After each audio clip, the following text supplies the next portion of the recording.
Imagine you're standing in the middle of a dense, overgrown forest on a normal day. You're an average Pokemon trainer walking through the tall grass. You hear a rustling sound. You look down and see the most famous creature in the entire history of global media. You see a Pikachu. It's bright yellow and small. It has red cheeks and a lightning bolt tail. It looks up to you and makes a cute, high-pitched noise. You smile and reach your hand out to pet it. And then, in a fraction of a second, the air around you completely vaporizes. A blinding flash of electrical plasma rips through the atmosphere. The temperature instantly spikes to thousands of degrees. Your nervous system is completely overwhelmed. Your muscles seize up and you're violently thrown backwards with your vision gone. And the creature that just did this to you, it just tilts its head and smiles. The Pokemon Company has spent decades conditioning the entire world to view Pikachu as the ultimate symbol of childhood innocence and friendship. But today, we're going to look way deeper than the plush toys and the Happy Meal prizes. We're going to completely break down the biological, psychological, and environmental reality of the most famous electric mouse in the world. Because how does a biological creature safely store enough electricity to power a city block? What happens when that internal power source malfunctions? And most importantly,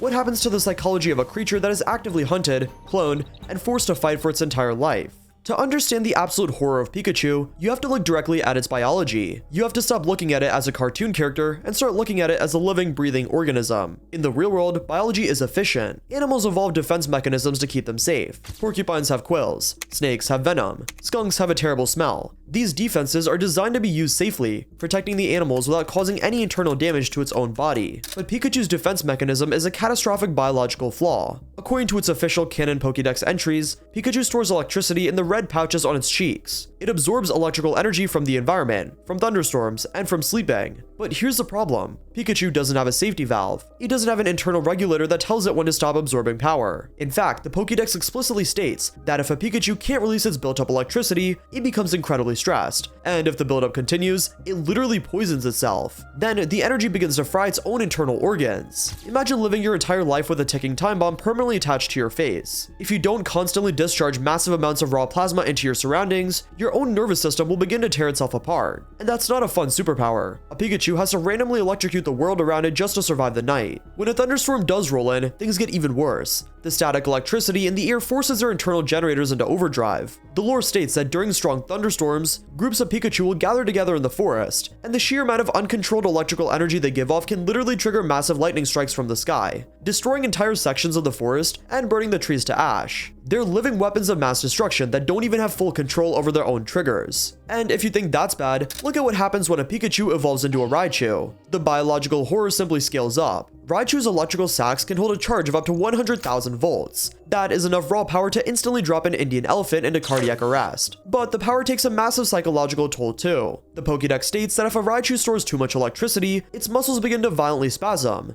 Its body literally glows in the dark. And more importantly, the electrical pressure in its brain makes it incredibly aggressive. A fully charged Raichu loses its mind. It'll violently attack anything that moves, friend or foe, just to release the agonizing pressure building up inside its skull. Raichu is the adult version, the fully developed body at the end of its evolutionary line. But everything I just described, the internal poisoning, the uncontrolled discharge, the biological system that actively destroys itself, what does that feel like when you're a newborn and your body hasn't developed yet? When your sacs are too small and your nervous system has zero immunity to your own power? Pichu has the exact same electrical sacs as its older evolutions. It generates power. It absorbs static from the air. But because it's an infant, its body is not fully developed. The electrical sacs in its cheeks are too small to properly contain the voltage, and its nervous system has not built up an immunity to its own elemental power. But what does this mean? It means that every single time a Pichu gets startled, scared, or tries to defend itself, it electrocutes its own body. And the Pokédex even states that Pichu is not skilled at storing electricity. When it uses an electric attack, it shocks itself. It physically hurts itself to defend itself. Imagine the absolute horror of this existence. You're an infant living in a forest filled with massive predators. You have no claws, no fangs, and no armor. Your only defense mechanism is a burst of energy, but every time you're forced to use it, you experience the agonizing pain of a high voltage shock ripping through your own muscles. Every time a Pichu laughs too hard, it accidentally discharges power and shocks itself. Every time it gets surprised by a loud noise, the same thing happens. It's born into a body that actively punishes it for feeling emotion or trying to survive. And think about the evolutionary pressure this puts on the species. How many Pichu die in the wild simply because they can't handle the internal voltage? How many of them get hunted down by predators because the pain of shocking themselves leaves them temporarily paralyzed and unable to run away? away. And speaking of being hunted, the predators that hunt them down are significantly worse than you were allowed to believe. This is the part of the lore that the anime desperately tries to hide from you. When you watch the cartoon, Pokemon battles look like a friendly sport. They faint, they get dizzy eyes, they go to the Pokemon Center, take a quick nap, and are perfectly fine the next day. The show conditions you to believe that nobody actually dies. But the Pokédex and the actual ecosystem of the games tell a completely different story. The Pokemon world is a brutal Darwinian nightmare where animals actively hunt, kill, and eat each other to survive.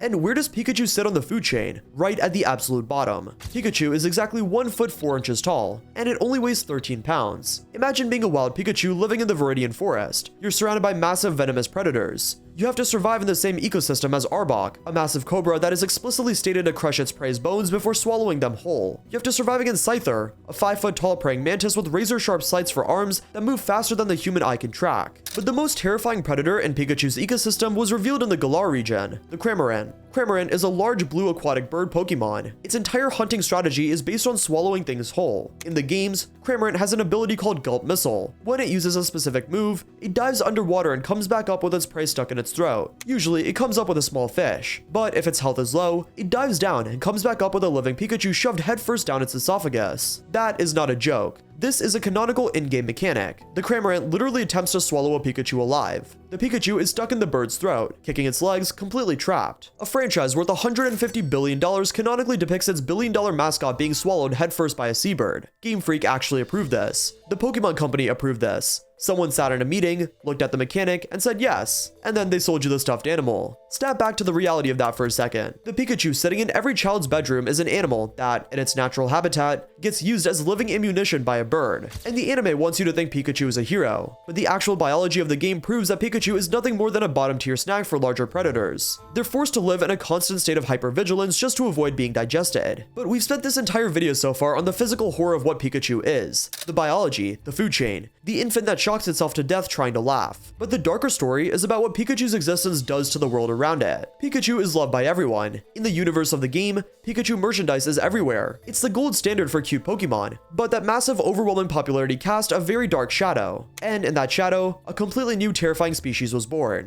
Mimikyu. Mimikyu was introduced in the Alola region, and at first glance, it looks like a poorly drawn child's toy of a Pikachu. But it's not a toy. It's a ghost and fairy type Pokemon hiding underneath a dirty piece of cloth. The lore behind Mimikyu is one of the most heartbreaking and terrifying concepts in the entire franchise. Mimikyu is a creature that is incredibly lonely. It desperately wants to be loved by humans. It wants to be held. It wants to make friends. But its true physical form is so completely horrifying that anyone who looks directly at it suffers massive psychological trauma. The Pokédex states that a scholar once accidentally looked under a Mimikyu's rag to see what its true form looked like. The scholar was so completely overwhelmed by absolute terror that he literally died of shock. And that's because Mimikyu is cursed. It's a creature that is desperate for love, but its very existence causes death and insanity. So what does it do? It looks at society. It sees that everyone loves Pikachu. It sees the smiles. It sees the merchandise. It sees the adoration. Filled with absolute desperation and crippling envy, Mimikyu finds an old rotting piece of cloth. It uses a stick to draw a crude, smiling face on the fabric. It shapes the cloth to look like a Pikachu. It puts the disguise on, hoping that if it just pretends to be the most popular creature in the world, someone might finally love it. But the disguise doesn't bring love. It just brings an eerie feeling. People are so creeped out by it that someone canonically died looking at it. This creates a deep psychological complex within Mimikyu. It hates Pikachu. It possesses a deep jealousy towards the electric mouse. In the anime, when Mimikyu sees Ash's Pikachu, it doesn't want to battle it. It wants to absolutely murder it. The hatred is so intense that Team Rocket literally struggles to control it. Pikachu's mere existence created a monster. And because Pikachu is so universally loved, another species had to suffer in complete isolation. The Mimikyu complex proves that the Pokemon world is very vain, very cruel, and perfectly willing to let a creature suffer in the dark simply because it's not cute enough. And the official merchandise doesn't cover what happens when you push past the cartoon. The officially licensed material does. Most people only know the Pokemon anime, but there's a completely different, officially licensed comic series called Pokemon Adventures, and this series does not hold back. The creator of Pokemon, Satoshi Tajiri, explicitly stated that the manga is the closest representation to the original vision he had for the world. In the manga, Pokemon don't just faint, they get mutilated, they bleed, they get sliced in half, they're subjected to raw industrial violence. So let's take a look at Red's Pikachu, nicknamed Pika. Pika is not a cheerful, happy little mascot. When Red first meets Pika, the mouse is an aggressive survivalist. It actively bites people, and it doesn't trust anybody. Pika has the personality of a feral street dog that has been kicked way too many times. Throughout the manga, Pika is subjected to physical trauma. In normal Pokemon battles in the show, Pikachu takes a flamethrower to the face and gets a little dizzy, but in the manga, attacks have real physical consequences. For example, during a battle with an Arbok, we see the reality of this violence. A Charmeleon uses a slashing attack on the giant snake, and it doesn't just lower the Arbok's hit points. The attack literally slices the massive cobra in half. The severed sections of the snake drop to the floor, and Pika has to survive in the exact same ecosystem. Later in the series, Red and Pika are forced to enter the Pokemon Tower in Lavender Town, and in the games, this is just a spooky building where you fight ghost trainers. But in the manga, the tower is controlled by a corrupt organization, and they're using supernatural powers to reanimate the corpses of dead Pokemon.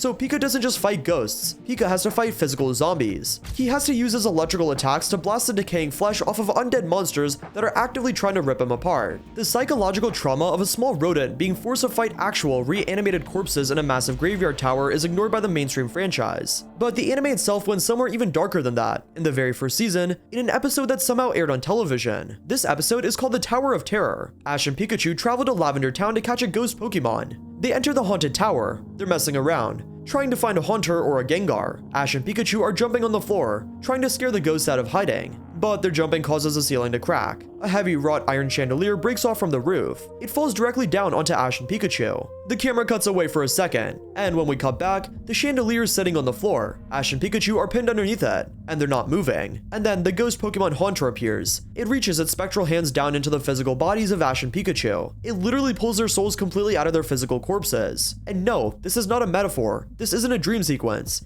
Ash Ketchum and his Pikachu are crushed to death by a falling metal chandelier. Their physical bodies are dead, and their souls are extracted from their remains. Then they float up into the air as literal ghosts. They even look down at their own dead bodies lying crushed on the floor. Ash comments on how weird it is to look at himself. For the next several minutes of the episode, Ash and Pikachu fly around the tower as dead spirits. Eventually, the ghosts decide to let them go. They push the souls back into the crushed bodies. Ash and Pikachu wake up, completely fine, and just carry on with the journey as if nothing happened. But from a psychological standpoint, this is an absolute nightmare. Pikachu died. It felt the crushing weight of solid iron snapping its bones. It experienced the agonizing transition from life to death. It saw the afterlife. It existed as a disconnected spiritual entity. And then it was forcefully shoved back into its physical vessel and told to keep fighting gym battles. How does a creature process that level of existential trauma? How do you just go back to shooting thunderbolts at Pidgeys when you have literally crossed the threshold of death and returned? The anime plays it off as a joke, but the biological and spiritual implications of that scene are insane. And when you hold all of that, the biological torture, the food chain, the death and resurrection, against the one decision Pikachu makes over and over again throughout the entire franchise, that decision stops looking like stubbornness. It starts looking like something else entirely. For decades, the biggest ongoing plot thread in the entire franchise has been Pikachu's stubborn refusal to evolve. In the Pokemon universe, evolution is the ultimate goal. It makes you stronger, it makes you faster, it makes you more durable. When a Pokemon evolves, its biological flaws are usually fixed. For Pikachu, evolving into Raichu would solve its massive power storage problems. It will give it the physical strength to survive against apex predators. All Ash has to do is touch a glowing green rock, the Thunderstone, to Pikachu's forehead. The process takes 3 seconds. But every single time Ash offers a stone, Pikachu rejects it. It slaps the stone away and gets angry. And to understand why, you have to look at the horrifying concept of what evolution actually is in this universe. Evolution is not just growing up. It's not like a human child turning into an adult. When a Pokemon touches an evolutionary stone, its entire DNA structure is instantly rewritten. Its bones stretch, its internal organs shift, its brain chemistry completely changes. When a Pikachu becomes a Raichu, it stops being a Pikachu. Its personality shifts too. Its voice changes. Its physical identity is permanently erased from existence, replaced by a larger and more aggressive entity. Evolution is a form of biological death, and Pikachu understands this.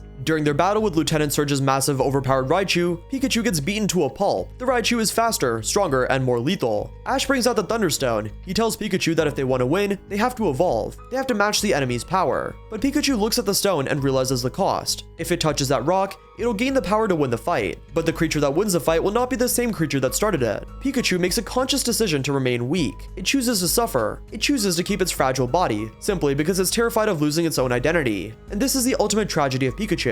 Its greatest strength is its stubborn willpower, but it's also its greatest physical weakness. Every time it steps onto a battlefield against a fully evolved, massive predator like a Dragonite or a Tyranitar, it's fighting at a massive biological disadvantage. Pikachu has to endure extreme physical trauma, broken bones, and agonizing electrical burns, all because it refuses to let a magic rock rewrite its soul. The Pokemon world looks at Pikachu and sees a cute mascot that refuses to grow up. But the reality is that Pikachu is trapped. It's constantly being tortured, and there's nothing it can do about it.